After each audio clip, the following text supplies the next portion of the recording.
السلام علیکم ورحمۃ اللہ وبرکاتہ۔ ناظرین، انشاءاللہ آج اس ویڈیو میں 26ویں روزے کے وظائف سیکھیں گے۔ بعد از نماز فجر دعائے جمیلہ 3 مرتبہ پڑھیں۔ بعد از نماز ظہر سورۃ الفاتحہ الحمدللہ رب العالمین 40 مرتبہ پڑھیں۔ بعد از نماز عصر سورۃ الطلاق کی آیت نمبر 2 25 مرتبہ پڑھیں۔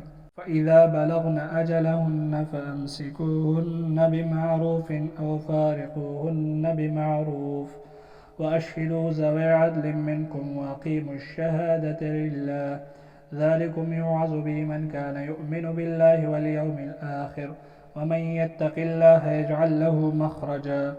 بعد از نماز مغرب اللہ تعالیٰ کا پیارا نام یا غنی 300 مرتبہ پڑھیں۔ بعد از نماز عشاء سورۃ الفاتحہ الحمدللہ رب العالمین 40 مرتبہ پڑھیں، اور اس کے بعد دعائے نجات 25 مرتبہ پڑھیں اور دعا کریں۔ دعائے نجات: قُل لَّن يُصِيبَنَا إِلَّا مَا كَتَبَ اللَّهُ لَنَا وَهُوَ مَوْلَانَا وَعَلَى اللَّهِ فَلْيَتَوَكَّلِ الْمُؤْمِنُونَ۔ فائدہ: اس دعا کے پڑھنے سے لکھی ہوئی تقدیر بھی بدل جاتی ہے اور برے حالات کو اللہ تعالیٰ اچھے کے ساتھ بدل دیتا ہے۔ انشاءاللہ اس ویڈیو میں صرف اتنے ہی۔ اللہ حافظ۔